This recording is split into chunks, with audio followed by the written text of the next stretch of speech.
Bienvenidos a este análisis a fondo para quienes nos escuchan hoy. Vamos a plantear de inmediato el gran misterio de esta jornada. ¿Y si la existencia no es un caos incomprensible producto de una explosión térmica, sino la máquina más simple imaginable? O sea, la única máquina compuesta por sí misma. Pues esa es precisamente nuestra misión de hoy. Quienes sigan este análisis van a descubrir la transición desde la nada absoluta hasta el autodescubrimiento de la realidad. Y todo esto a través de un concepto fascinante llamado dinamismo y la sincronización estructural. A ver, para adentrarnos en esta misión, hay que decir que contamos con unas fuentes verdaderamente fuera de lo común. Hablamos de los textos fundacionales de la teoría ontológica de la realidad. La conocida como TOR, sí. Exacto.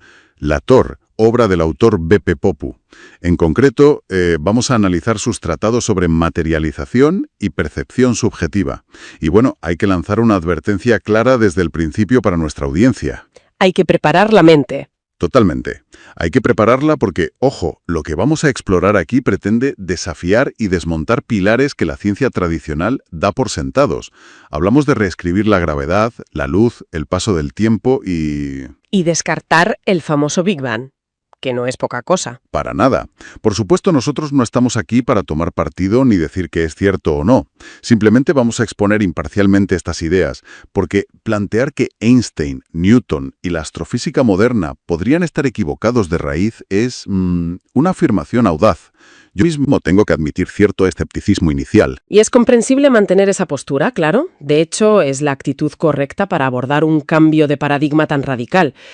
La ciencia tradicional suele operar elaborando un catálogo inmenso. Describiendo con matemáticas. Eso es. Fórmulas matemáticas que describen el comportamiento de las cosas, pero a menudo se topa con un muro al intentar explicar el origen profundo de esos mecanismos.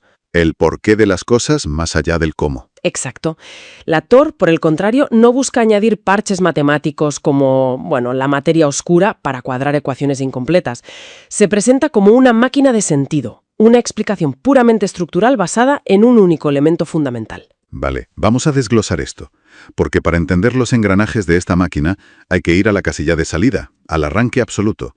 Si le preguntamos a un astrofísico actual cómo empezó todo, la respuesta casi unánime es el Big Bang. Una singularidad hiperdensa que estalla. ¿Eso dicen? Sí. Una explosión caliente, expansiva y hasta cierto punto caótica. Pero nuestros documentos de hoy rechazan esta premisa de plano. A ver, ¿cuál es el fallo lógico que la TOR le ve al Big Bang? El fallo reside en la pura lógica de las estructuras. El texto argumenta que una explosión no es un evento primario, es siempre una reacción. Claro, necesitas algo que reaccione. Exacto. Las reacciones térmicas o químicas son propiedades exclusivas de los elementos compuestos. Piensa en la pólvora o en la fisión nuclear.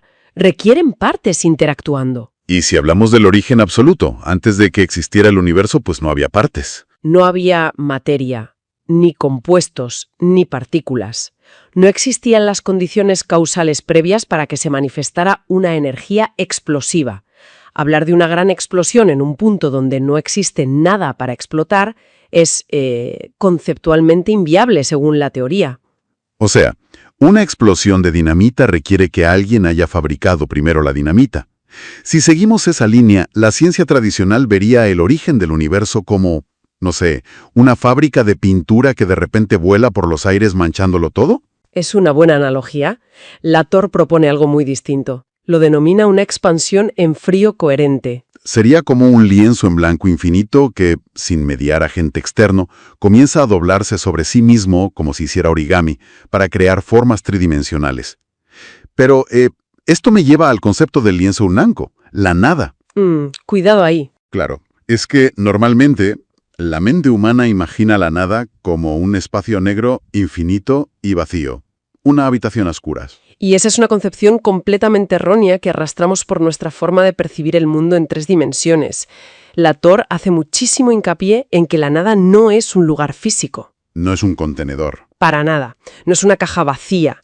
Es un estado atemporal, sin funcionalidad y absolutamente indefinido. El autor introduce aquí un postulado rector que es fascinante. Dice, lo que define, condiciona. Lo que define, condiciona. ¿Vale? La nada, al no poseer ninguna característica que la defina, carece por completo de condiciones o límites. Es el estado de potencialidad absoluta. No hay leyes, no hay espacio, no hay tiempo, porque no hay ninguna estructura que dicte cómo deben comportarse esas dimensiones. Pero a ver, si tenemos un estado de nada absoluta, sin leyes y sin material de construcción, Ajá. ¿cómo se da el salto de ese vacío conceptual a un universo tangible lleno de cuásares y planetas? ¿Cuál es ese primer ladrillo si aún no existe la materia? El texto habla de algo llamado dinamismo. ¿De qué hablamos? ¿De energía cinética? ¿De calor? Es fundamental aclarar ese término porque es la piedra angular de toda la teoría de Weber. El dinamismo no es energía cinética ni térmica, porque esas energías requieren masa para manifestarse. Vale, si no hay masa, no hay calor. Eso es. El dinamismo debe entenderse como la pura y abstracta capacidad de alteración, la esencia misma de la actividad antes de tomar forma física. Es el potencial puro de obrar. El potencial de hacer algo. Exactamente.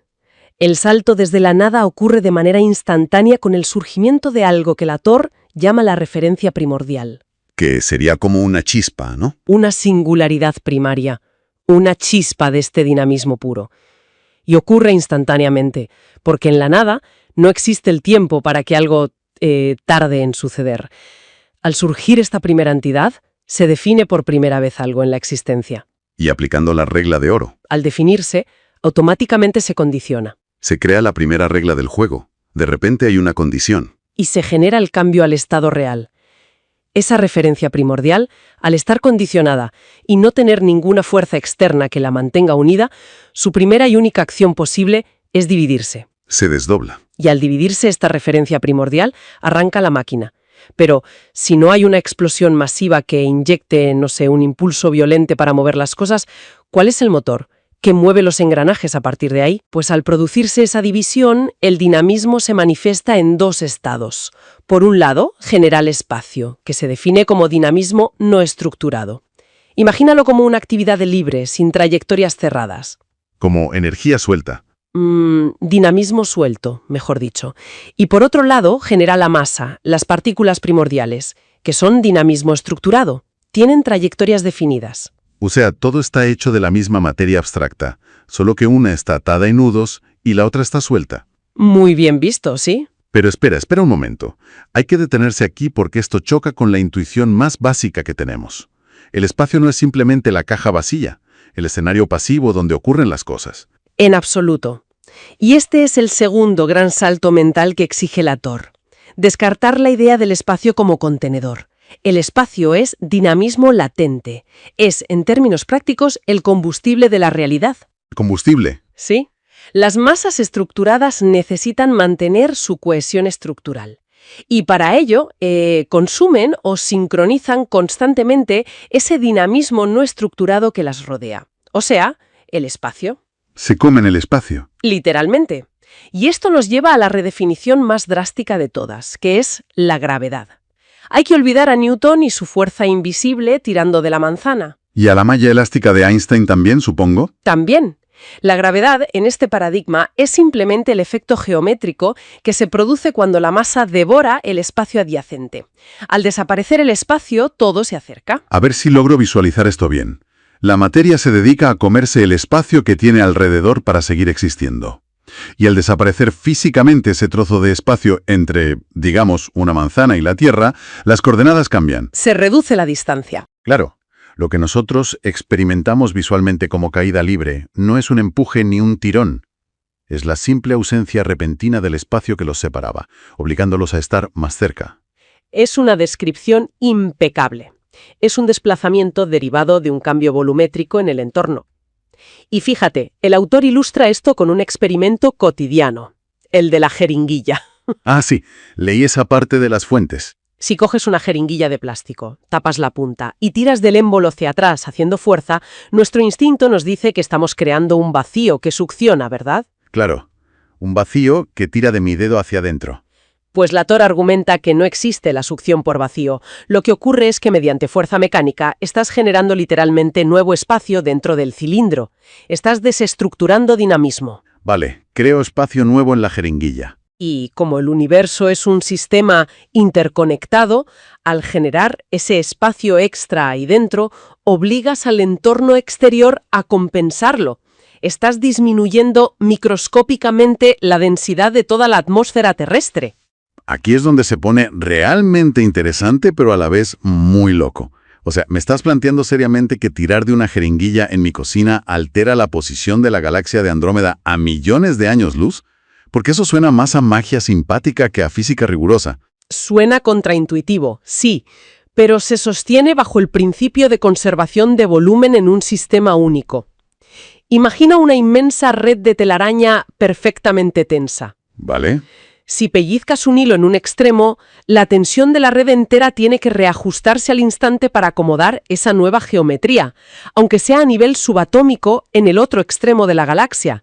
Esa onda de compensación estructural empuja infinitesimalmente a la Luna, al Sol y a Andrómeda. Visto como una red de tensión geométrica, bueno, empieza a tener una lógica interna, aunque es un poco perturbadora. Sí, lo es. Pero, a ver, si aceptamos esto, surge un problema inmenso. Si toda la masa del universo, trillones de planetas y estrellas, se dedican a consumir espacio constantemente y acercarse entre sí, ¿por qué no el universo no es un choque de trenes constante? ¿Por qué no colisionan todas las partículas y se destruye todo en un cataclismo? Lo fascinante aquí es que las partículas operan bajo una mecánica de evasión natural. Buscan siempre la vía de menor resistencia. ¿Cómo es eso? Imagina múltiples sumideros actuando en un mismo espacio. Cuando dos partículas se acercan demasiado, al consumir el espacio que las separa, generan una zona de escasez. Crean una especie de depresión local, como si se quedaran sin oxígeno. O sea, agotan el espacio que hay justo entre las dos. Exacto.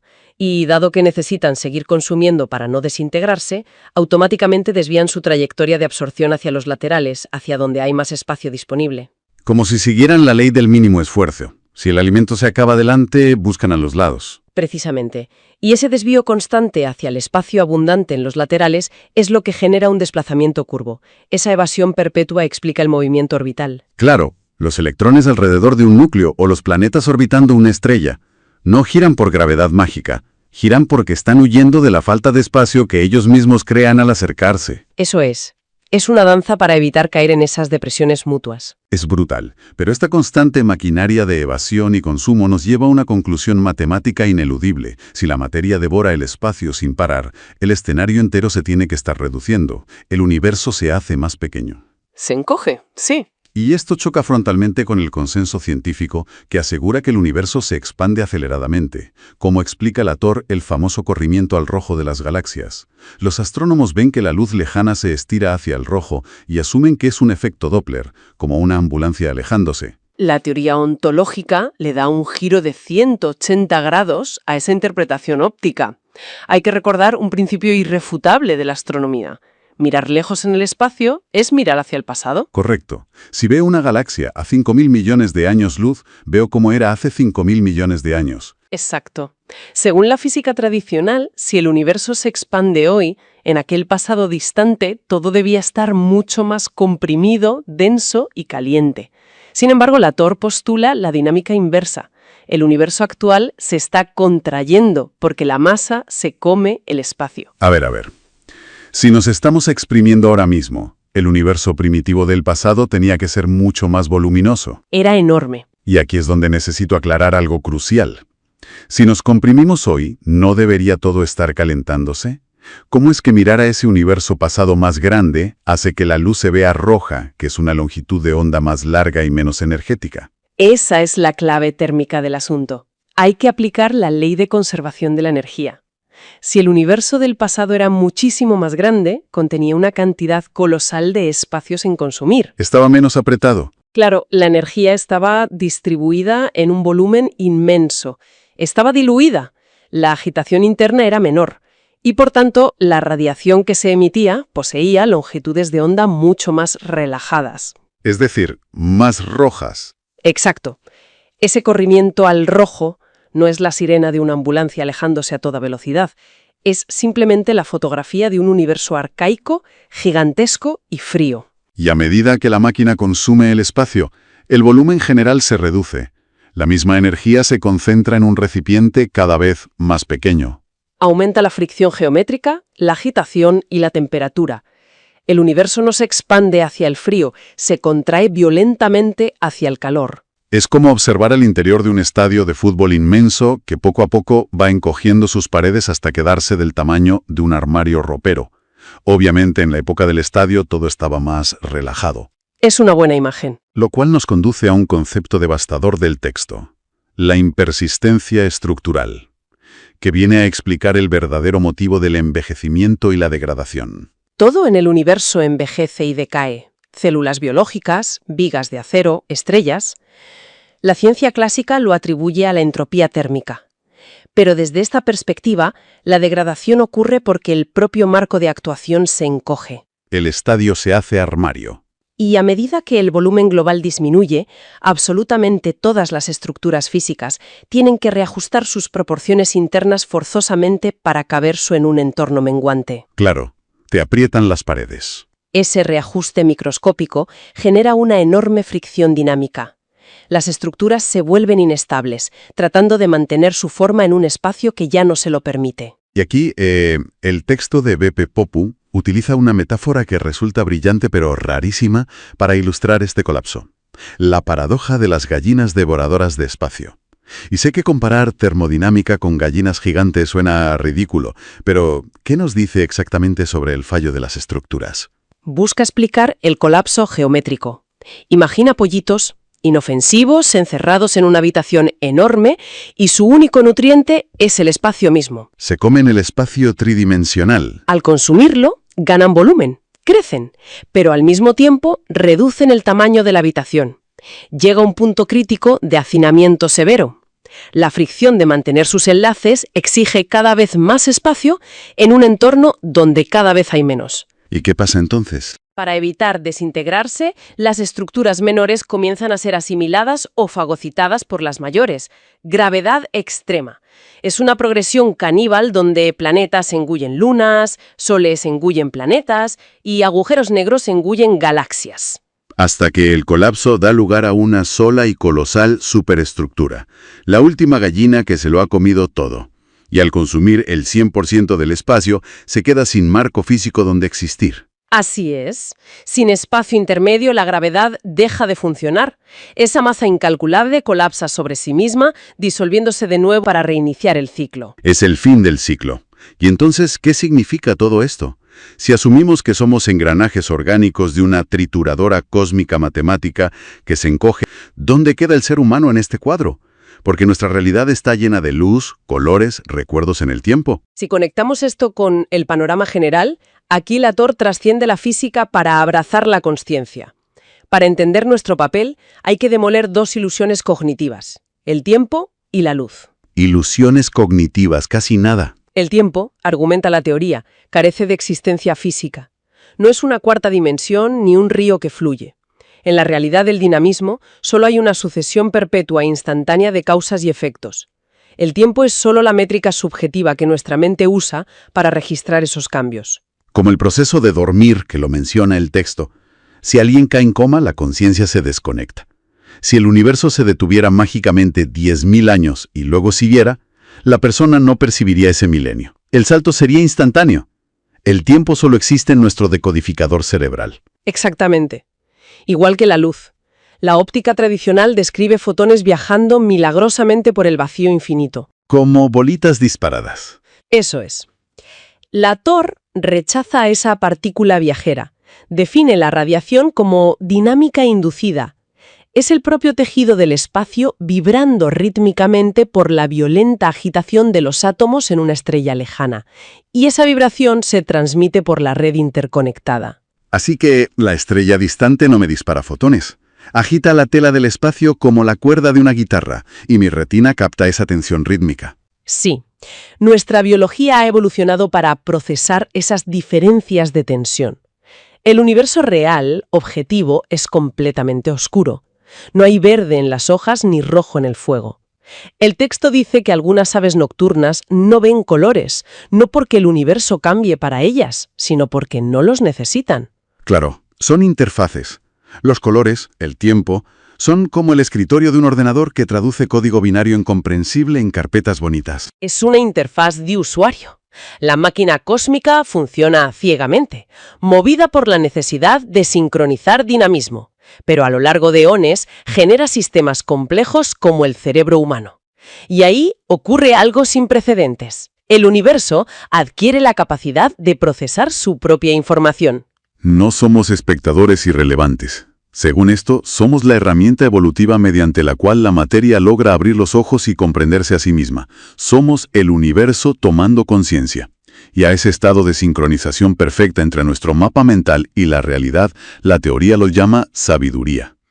Un término clave. Hay una cita en los documentos que dice: la sabiduría es la luz que te hará ver después de cada curva de incertidumbre. La Tor no es un dogma, se concibe como un manual para calibrar la mente y alinear la percepción subjetiva con la gran máquina. Bueno, menudo viaje intelectual nos ha brindado este análisis. Es momento de recapitular, porque la densidad de todo esto ha sido abrumadora. Hemos arrancado descartando el Big Bang, abrazando una expansión fría desde la nada. Hemos redefinido el espacio como combustible. ¿Y la gravedad como el consumo de ese combustible? Exacto. Lo que nos lleva a un universo en contracción, explicando el corrimiento al rojo como un espejismo de un pasado más voluminoso. Y esa contracción causa la degradación física, el envejecimiento de todo. Todo esto culminando en que el tiempo y la luz son interfaces de la mente, diseñadas para que la maquinaria universal pueda verse reflejada. Verse a uno mismo como un simple engranaje destinado a colapsar en la nada puede dar vértigo. Pero asimilar esta visión no debería instaurar el nihilismo. Para quienes nos escuchan, alcanzar esta sabiduría no elimina nuestra vulnerabilidad, pero sí el miedo a lo desconocido. Nos da un vínculo matemático con cada estrella distante. Y esto plantea una pregunta importante. Una reflexión final antes de cerrar. Si la mecánica de la realidad es implacablemente cíclica, si visualizamos el colapso final, cuando la última gallina metafórica consume todo y se desintegra, cabe preguntarse algo. ¿El qué? ¿Podría ser que la sabiduría, esa información pura e inmaterial, generada cuando la máquina abría los ojos a través de nuestra especie, sea el único remanente que escapa a la aniquilación? ¿Podría esa sabiduría condensada ser la semilla, la nueva referencia primordial que rompa y desencadene el siguiente ciclo del universo? Es una perspectiva intelectualmente abrumadora. Y hermosa. Transforma un final catastrófico en un nuevo principio orquestado por la mente. Es un ejercicio magnífico detenerse a reflexionar sobre esto. Quizá, al mirar al cielo estrellado esta noche, la audiencia no vea un abismo gélido, sino la máquina más elegante de la existencia, contrayéndose hacia su destino y, sobre todo, abriendo sus ojos a través de quienes se atreven a comprenderla. Muchas gracias a quienes nos han acompañado, y hasta el próximo análisis a fondo.